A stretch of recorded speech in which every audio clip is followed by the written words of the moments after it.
I want to tell you an unusual story about how I met my future mother-in-law. In my defense, I want to say that at that moment, I did not even suspect that she would become my mother-in-law, and I was focused on something else. It was just a gift of fate, and fate does not often give us such gifts. Sometimes, the strangest and most unexpected encounters can change our lives forever, and this was definitely one of those times. I live in a small town and attend the same college where my future mother-in-law, Susan, teaches. She taught seminars all year and was in charge of administering exams during final session. It was pre-final season spring. Hormones were raging, and all I wanted to do was be outside, enjoying the warm weather and energy of the season. But my mom kept me grounded, making sure I was studying, constantly pushing me to study more and focus on books. Despite my best efforts, nothing worked. The material seemed overwhelming, and my thoughts were constantly going somewhere other than studying. I longed for freedom, walks with friends, and the feeling of spring delight. Finally came the day of the exam, which was administered by Susan. As a teacher, Susan was very strict. She had a reputation for being strict but fair, and everyone respected her for that. Everyone else had already taken the exam, and it was just me and my friend Adam. I was supposed to go after him.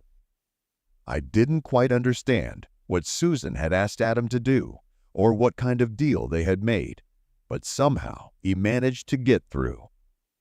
I watched as he walked out of the exam room with a relieved smile on his face and gave me a quick thumbs up. After that, it was my turn.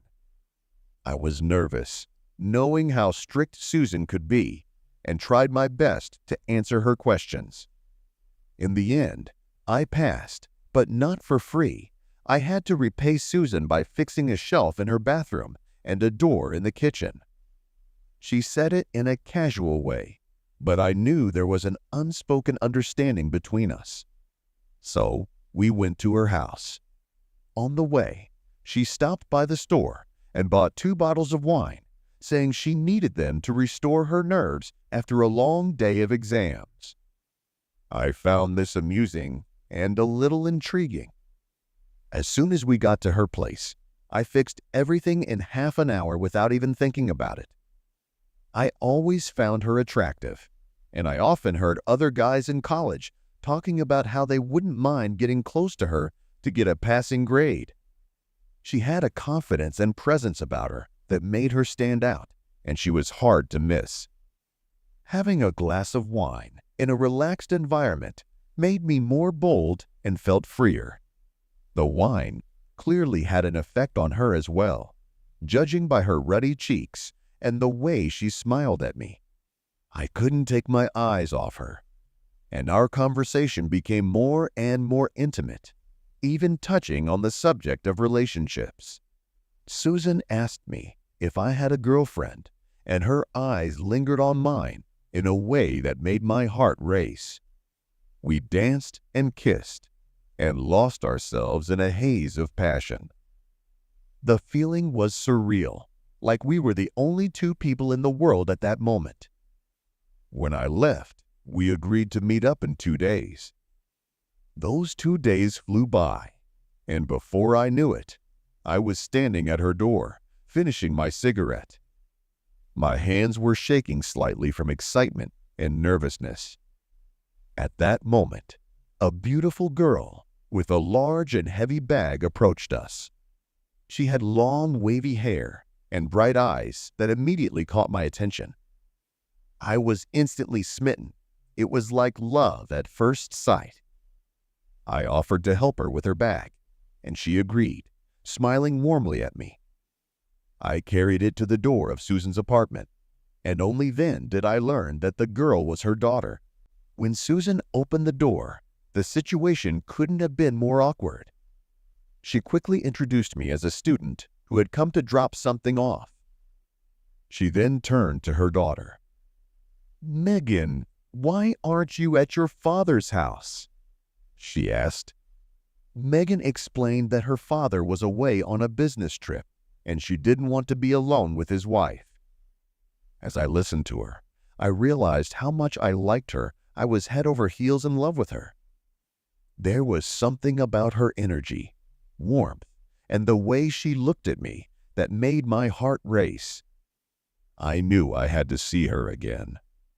I made an appointment to see Megan again. Over time, we fell deeply in love. I visited her often, and we took long walks, talking about everything in the world. She was smart, kind, and had a sense of humor that always made me laugh. We shared our dreams, our fears, and slowly but surely became inseparable. A year later, we were married in a small ceremony, surrounded by family and friends. It was the happiest day of my life, and I realized I had found my soulmate. Susan was kind and didn't interfere with my relationship with Megan.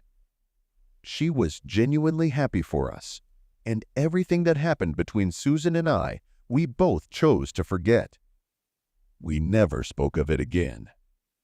It was as if it had never happened, like a secret locked away in the past. After all, she was now my mother-in-law, and everything that had happened between us before could only be misunderstood. We both knew that what was most important was our love for Megan and the future we were building together. And so we moved forward, leaving the past in place and focusing on the life we wanted to create, a life filled with love, trust, and new beginnings.